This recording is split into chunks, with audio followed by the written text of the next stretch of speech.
Hello, welcome to Context. I'm Anastasia Lavrina. The European Union is stepping deeper into the South Caucasus, presenting itself as both mediator and partner to Azerbaijan and Armenia. Yet, the nature and balance of that engagement is increasingly under scrutiny, with the EU deploying a civilian monitoring mission along Armenia's border. Some in Baku view this as a tilt, not towards peace, but partiality. Azerbaijan remains a crucial energy partner for the European Union, having signed a strategic memorandum of double gas exports by 2027. But while Brussels hosts peace talks, its silence on provocations from Yerevan, rhetorical and military, has raised questions about neutrality. Armenia's recent law signaling a potential EU accession bid has only deepened this perception. Meanwhile, Azerbaijan continues to champion regional connectivity projects like the Middle Corridor and supports a normalization agenda based on mutual recognition of borders. So is Brussels aiding stability or accidentally fueling imbalance? And as traditional power structures shift, with Russia's regional influence in decline, is the EU equipped to be more than a symbolic player? Tonight on Context, we ask, is the European Union fostering peace in the Caucasus or simply picking sides? Joining me now from Georgia is Nate Ostiller, editor at OIC Media. Warm welcome to our program. Me. Thank you so much for being with us. Let me start with a question. Is the EU acting as an honest broker in the South Caucasus, or has it already taken sides without saying so outright? Well, I think that's a good question to start with, but I'm not sure that they are really taking sides in that sense. I mean, they're an organization that is voluntary to join. And right now, we see moves from both Armenia and Georgia trying to join this organization. So I think, they want to see willing partners in the region, and also, as you mentioned before, they are making big deals with Azerbaijan as well. So I'm not sure I would go as far as to say they're picking sides. Well, indeed, the situation in between of the approach of the European Union towards the countries in the region of the South Caucasus is not the same, whether we take the bilateral relations between EU-Armenia, EU-Azerbaijan, or EU-Georgia, especially since the latest political changes in the country. They are totally different. But let's talk a bit more about the monitoring mission. What do you think about justification of its monitoring mission along Armenia's border without a similar mechanism in Azerbaijan? Well, I think the question is whether or not Azerbaijan would want a similar mission on their side. I mean, what is the purpose of the mission?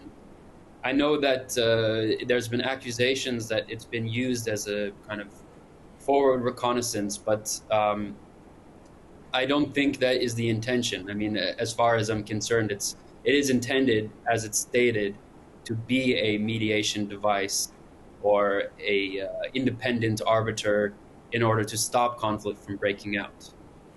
But we shouldn't forget about the fact that the first decision about this mission to be sent to Armenia was agreed with the participation of Azerbaijan as one of the key players in the region. But later on, the decision to postpone the presence of the mission being taken unilaterally. That's true.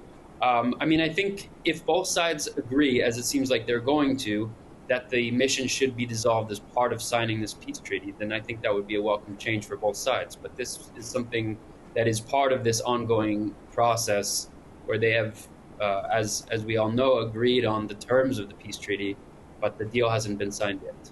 If I'm not mistaken, Yerevan already made a statement that with or without the peace agreement with Azerbaijan, it doesn't count the presence of the European mission on the border with Azerbaijan, along this border. But what do you think? Should the EU be more vocal in urging Armenia to sign the peace agreement with Azerbaijan and the border demarcation agreements? I think they play a role in encouraging both sides. I mean, it's not an either-or situation. Another important issue about energy. Has Brussels overlooked Baku's role as reliable energy and transit partner in favor of symbolic gestures toward Yerevan? Well, I think, as we know, the recent trip by Kaja Kallas to Baku was criticized by some, in the sense that, I mean, I guess to say that the EU is in some sense overlooking some of the human rights issues that are coming from Azerbaijan, and there's been some concern that the EU is simply replacing a problematic energy relationship with Russia with yet another with Azerbaijan. One of the key elements from that visit of Kaja Kallas to the region and the bilateral meetings held in Baku was definitely the importance of peace process and signing the peace agreement between Baku and Yerevan. Do you think that European Union and Brussels in particular are willing to increase its presence in the region even far beyond the energy? It depends on how much each country wants. I mean, I don't know exactly what that would mean in terms of Azerbaijan, for example. I don't see a big movement towards EU accession from Azerbaijan, and I think there's a lot of individual difficulties, let's say especially between Azerbaijan and France, that need to be dealt with before these relations can be deepened. But to be honest, in this particular question, we do know about intention of some countries to join the European Union, starting from Moldova, Ukraine, even Georgia. But the European Union are trying to find different kind of reasons to postpone the process itself. Turkey is applying to become a member of the European Union for decades, and still there is no clear answer on that. And now Armenia is expressing its willingness to be part of the Union. How real is the prospect, and how might it reshape the regional dynamics? Well, I think one could say that the EU is finding ways to postpone, and one could also say that each country is finding ways to make the EU postpone as well. I mean, we can see what's happening in Georgia. The EU is very clear. If these set of laws are passed, that effectively means a freeze on the EU membership process.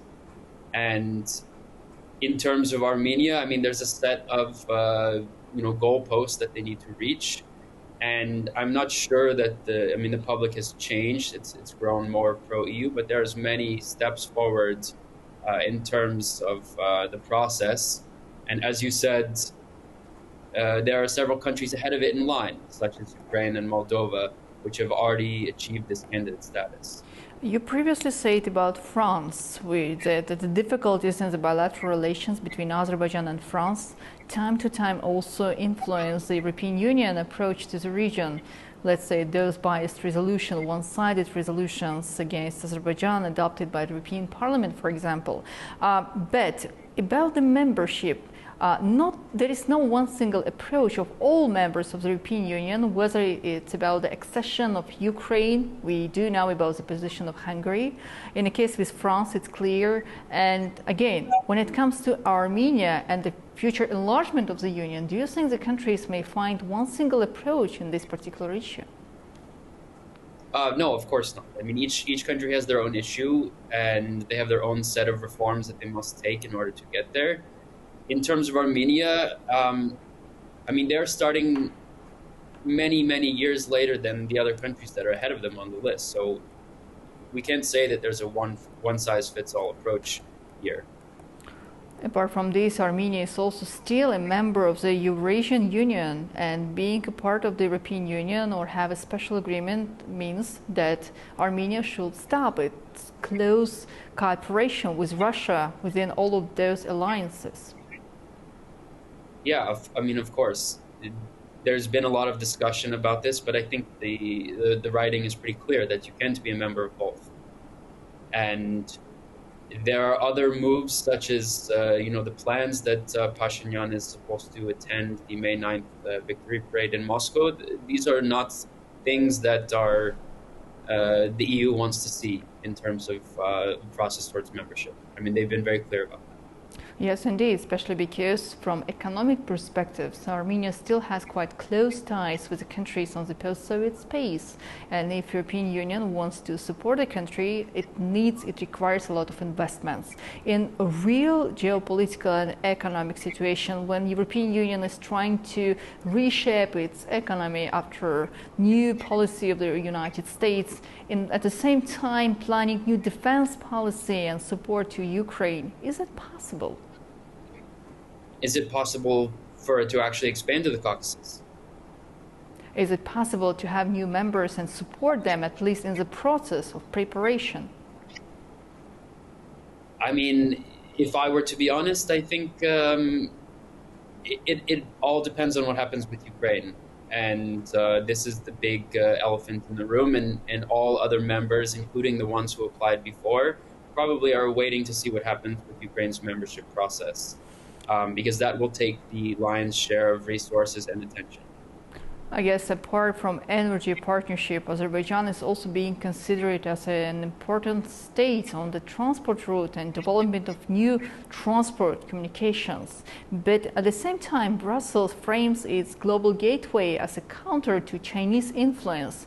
But is it even competing where it counts, especially with initiatives like the Middle Corridor already underway? Yeah, that's a good point. And I mean, China has already, especially in light of the US kind of moving back from the region, China has been stepping in. I mean, there is this discussion about a trilateral alliance between Azerbaijan, Iran, and Israel, especially concerning Iran. But I'm not sure that the pieces are on the ground, so to speak, as of now. Well, then there is another key question. Does Brussels risk damaging its credibility in the region by appearing to reward non-compliance? Well, I think they've already shown in terms of Georgia that there are limits. And I mean, we've seen that Georgia's process has been frozen. And I mean, if you had said 5 years ago that Armenia has a more plausible chance of joining the EU than Georgia, I think no one would have believed it. But that seems to be the case right now. And that's because the EU has chosen not to reward non-compliance. Coming back to my previous questions about the countries who are still waiting their term to be added to enter the European Union, if by any chance Armenia to become a member in near future, how do you think other countries may react on that, including Georgia?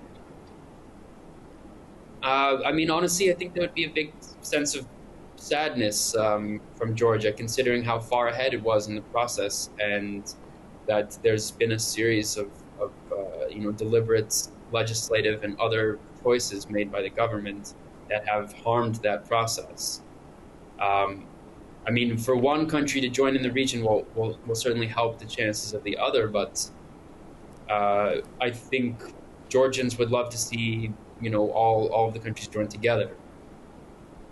Is the EU, how do you think, is the EU truly equipped to manage long-term diplomacy in the South Caucasus with Russia stepping back?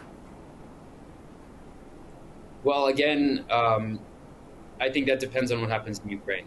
And that's the big test. I mean, the combined population of the South Caucasus is less than half of what Ukraine is, and the amount of investment required is much less. So, I think it's a big question of what they do there, and I think unfortunately any process towards that in the South Caucasus is going to come way after.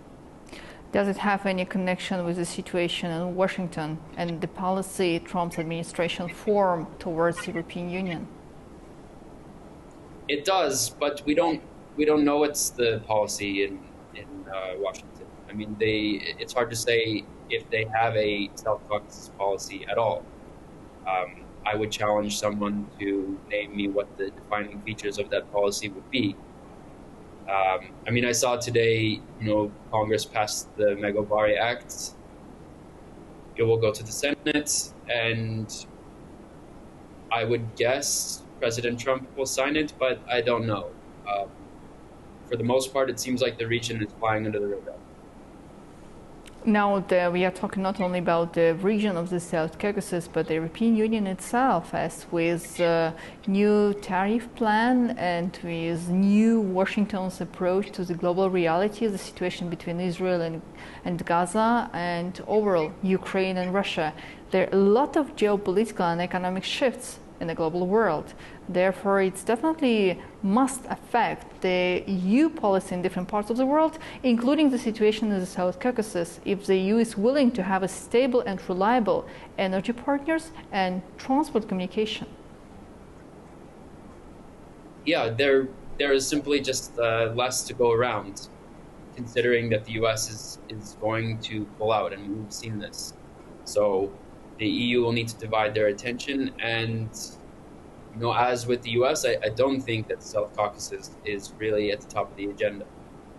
Most probably, United States has its own interest in the future development of partnership with Turkey, especially when it comes to the situation in Syria. That's why many experts predicting that there should be some more shifts in the US-Turkey cooperation in the future. But South Caucasus itself is being called time to time politically sensitive region. That's why when the global powers are forming their policies, they should take into account the history, the current policy, and the expectations the countries may have, and which will not always coincide. Is the EU taking on too much political weight in the South Caucasus without fully understanding the local complexities? I'm not sure. I think so. I mean, I think they are capable of it. They've been capable of incorporating other countries from post-Soviet world. I think it depends on if they want to, and it depends on if the countries in the South Caucasus are taking the appropriate steps that are being given to them in order to achieve the reform process. So can we say that a more assertive stance from Brussels backfire by reinforcing divisions rather than building trust? Could it be I'm more not assertive? sure I would agree. I mean, if we're speaking about Georgia, I'm not sure I would agree, because I think they were very clear about what steps were required and what steps would harm the chances of EU integration. And the Georgian government decided to take those steps anyway, knowing full well what the consequences would be. Well, two more questions I have for our today's talk. Is there space for the EU to engage constructively with both Yerevan and Baku on reintegration and, as we already discussed today, corridor development, transport communication? Definitely. I mean, I think it's important for the EU to have stakes in the region in both countries, and I think they need to engage critically with both. And they should also be honest about what their intentions are. And how should the EU handle Azerbaijan's growing alignment with Turkey and Central Asia, as the Organization of Turkic States is growing and it's still getting more attention as the organization which is quite strong and which is responsible for many issues in modern days. Therefore, probably the European Union will be interested to know the position of Azerbaijan within these new, let's say, powers. Sure. I mean, the EU before has already increased its cooperation with Central Asia. I mean, they've been seeing it as a possible alternate source of energy needs. And I think that's good to diversify from Russia. We've seen what happens when they were too dependent on one source. And, these are not bad choices. But I just want to stress that the EU should not ignore the human rights situation in all of these countries. And replacing one source with a questionable human rights situation is not an answer to replace it with another. Well, let's see how the situation will be developed. But for now, thank you very much for joining our talk. Thank you for having me. Thank you. I want to remind our viewers that today with us we had Nate Ostiller, editor at OC Media, who joined our talk from Georgia. Well, as Brussels deepens its South Caucasus footprint, clarity, not caution, will define its role. Can it support peace through balanced diplomacy or risk undermining its own credibility? That's a very good question. For Azerbaijan, the test is fairness, not favor. I'm Anastasia Lavrina. Thank you very much for staying with A News, and see you soon.